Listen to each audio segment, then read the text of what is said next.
Hello people, hello words, and hello Philippines! Ayan, it's Isabel Vlogs guys! Shoutout sa lahat ng mga Pilipino sa buong daigdig. Mayroon tayong upload videos mga kababayan. Ito po ay napakaganda. Itong balita na ito mga besa. Kung nakikita nyo yung nakikita ko mga kababayan, yan po ay isang poultry. Kumikilos, 'di ba? Mga manok 'yan, mga besa. Ito po guys, ang inaugurasyon po ng poultry farm ng San Miguel Corporation ni CEO Ramon Ang diyan po sa Hagonoy, Davao del Sur. Actually, mga kababayan, hindi lang po isa ito, no? Buong Pilipinas.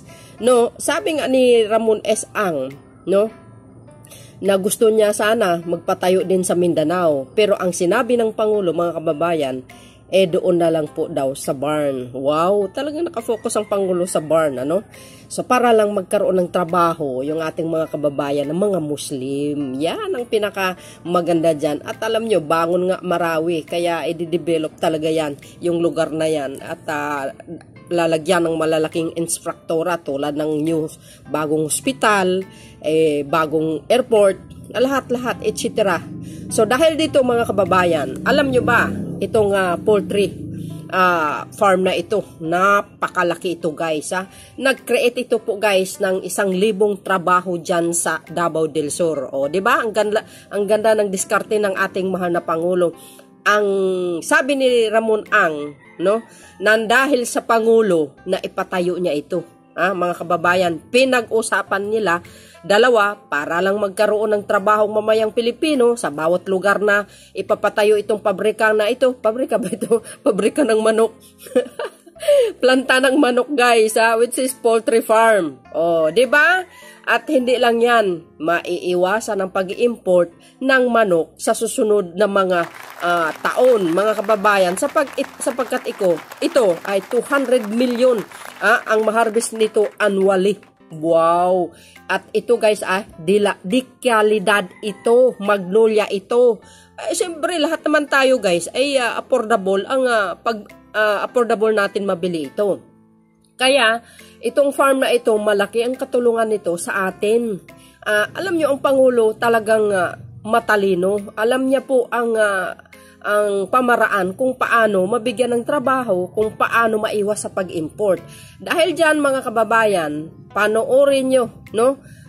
Kung paano ito nangyari at paano ito mapatayo. Pakinggan nyo po guys yung statement ni CEO Ramon Ang ng SMC at ang Pangulo. Talaga, magkaibigan ito actually, no? Nako, fried chicken, ang dami. Sarap po yan sa mga bata. Unlucky ito guys, grabe. Ayan sila, oh. So, ganun pa man mga babayan, ako ay humahanga talaga, no? Sa galing ng Pangulo, actually.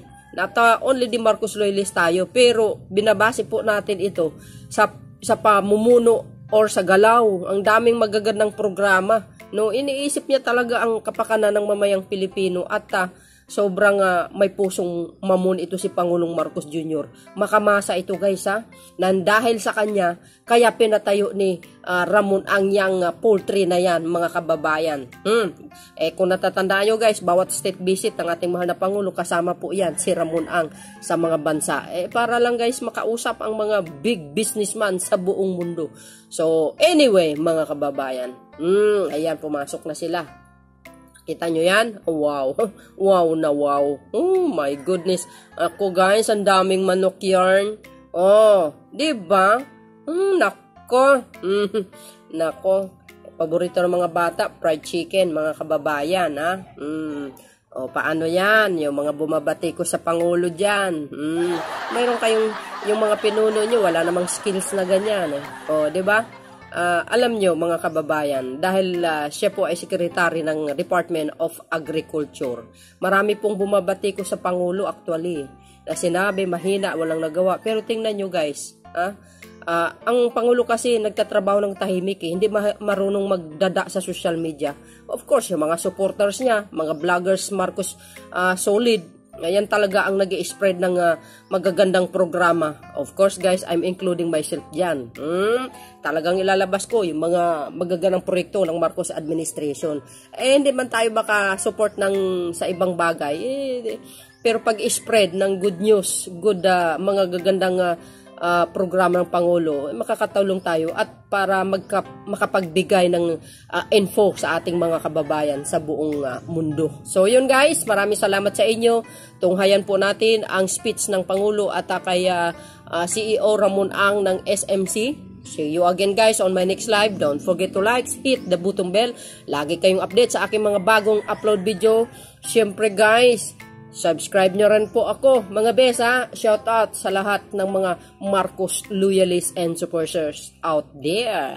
See you again guys. Bye bye bye. Baboos! God bless Philippines. Eto na po. Junior, guests, ladies and gentlemen, thank you for honoring us with your presence. Today, we reinforce our support for Marcos administration in ensuring a food-secured Philippines. Alam niyo mga kababayan, kaya ko pinust itayo itong integrated poultry na ito dahil sa tawag ng mahal nating Pangulo nung siya ay tumatakbo palang presidente. Ito na po ang kanyang mga plano. Sabi niya, hindi tayo dapat manatiling mag-i-import ng baka, baboy, manok, at isda.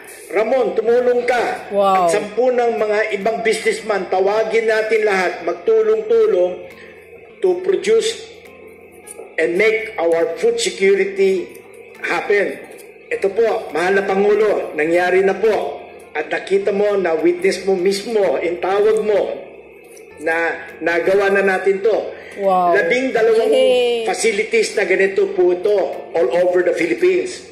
Number 1 po niyan, nasa Pangasinan, Pasulubyo season. Yung pangalawa, nasa Bataan, Locanin. Oh my God. Yung pangatlo po, nasa Sariaya, Quezon. Yung pang-apat po, sa Pasacao, Camsur. Pang-5 po, nasa Iloilo, Liganes. Pang-6 po, Tuburan, Cebu. Oh, dami. Pang-7 po, Negros Occidental. Pang-8 po ay Pagadian, Mindanao. Pang-9 po, Zamboanga. Pang-10 po, Davao, Gihing. Oh my God. Pang-11 po ay Cagayan de Oro. Pang-12 po, nag-iisip-isip ako sana sa Maguindanao. Bakit doon? Kasi po, sana po mabigyan din natin sila ng food secure. At the same time, makakreate tayo ng trabaho at economy doon. Yes. Mahal na Pangulo, ito pong tawag nyo, nagawa na po namin, and we will make sure na we will continuously develop and make more meaningful project to help create job and minimize the reliance on imported food. Wow. Lahat po kasi ngayon halos ini-import na natin, yung mga kababayan natin hindi na masyadong gusto maging farmers True. Pero I think with your program of making sure that we give the farmers a support and making sure na local products will be supported, I'm sure more and more people like us will get into agriculture business and produce more. In fact, kung papayagan niyo po ako, makapag-list po sana ako ng lupa or joint venture with the government, NCIP, National Commission on Indigenous People sa Mindanao. Napakarami po natin lupa ron. Pwede ho namin taniman yan ng palm oil or bigas, rice, or corn, or anything. Yes. Kung susuportan ako ng Department of Agriculture, ding panganiban, siguradong mas marami tayong may tatayo. Pero ang utos sa akin ng presidente, nung siya ay tumatakbo pa lang, Ramon, huwag mo gagawin yan na puro San Miguel. Isipin mo, ipartner mo lagi ang local farmers. Mahal na Pangulo, ito pong lugar na ito, ang kapartner ko po dito, Farmers Cooperative po. Tumayo kayo rito pare, para makita niyo. June Mendoza, Elmo Humawat, ito pong grupong to, 900 families po to. Ito yung kapartner natin dito sa Davao. Kaya hindi ho natin ginagawa to ng tayo lang. Sinososyo natin yung local community para sa ganon, everybody's happy. Kasi po, ayaw ko pumunta sa isang lugar para sabihin, nagpayaman lang tayo doon, nagtayo tayo ng malaking negosyo, at sinira natin yung mga maliliit na sari-sari store o maliliit na backyard poultry or piggery. Hindi ho natin gagawin yon dahil yun ang vision ng ating mahal na Pangulo. Lagi niya ako pinagsasabihan nun eh. Huwag ka naman magpalaki ng negosyo. Kailangan isipin mo yung taong bayan. Ito na po yun, mahal na Pangulo. Salamat po. And now we shall proceed with the unveiling of the marker of the world-class Controlled Climate Magnolia Poultry Farm. May we invite the President to lead the unveiling of the marker and Mr. Ang. 2, 3.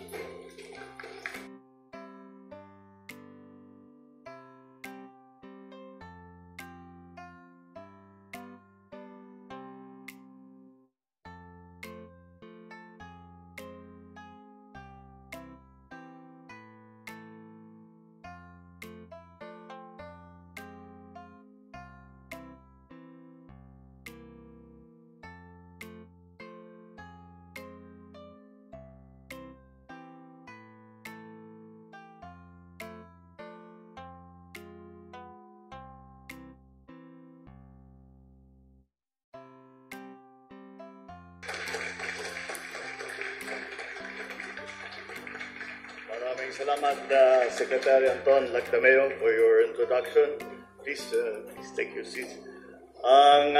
Actually, ang host natin for today at ang creator nitong napakagandang facility na binubuksan natin ngayon, San Miguel Corporation President and CEO Ramon Ang,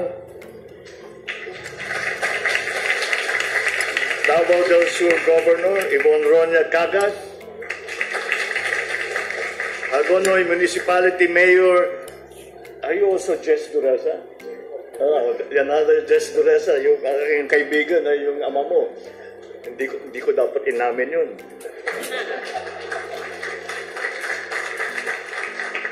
The officials and employees, the men and women of San Miguel Foods Corporation, more specifically, my fellow workers in government, partners from the private sector, other distinguished guests, ladies and gentlemen, good morning. It is napapadalas yata ang balik ko dito sa inyo. Pangatlong beses na ako nakabalik dito sa Davao Sur at binibisita ko yung aming kaibigan, ang dating Congressman Mark Cagas, na naging classmate namin ni Secretary Anton nung kami mga congressman. But the last time I was here was during the 56th Araw ng Digos celebration. Today, I am here to join all of you for the inauguration of the world-class controlled climate Magnolia Poultry Farm here in Hagonoy. Wow. I'm also delighted to lead the unveiling of San Miguel Foods marker in this facility. This poultry farm is envisioned to house 28 world-class climate-controlled farmhouses to ensure optimal conditions for poultry raising and production. It is expected to produce up to 80 million chickens annually to address the ever-increasing demand for poultry products in the region and the whole of Mindanao. This facility is also expected to provide jobs to more than 1,000 Filipinos and general multiple opportunities for our MSMEs, our farmers, their families, as well as other sectors in Hagonoy and the nearby area. As I said during my last SONA, investments in infrastructure and in the capacity of our people, whether in agriculture, education, health, or transportation, are crucial in driving our nation and our economy forward. Of the sectors I have mentioned, we put a high premium on investments in agriculture, as it is the key to combating hunger and poverty and achieving our goal of food sufficiency and security across the country. That is why I am pleased that this facility is just the first of the 11 planned provincial locations nationwide under San Miguel Foods Poultry Mega Farm projects. Once realized, this will ensure a more stable, sufficient, and cost-competitive supply of chicken, as well as bolster the food and nutritional needs of our people. And that is the very reason why I came all the way here, just to come here to Hagonoy, to see the facility that San Miguel Foods has put up.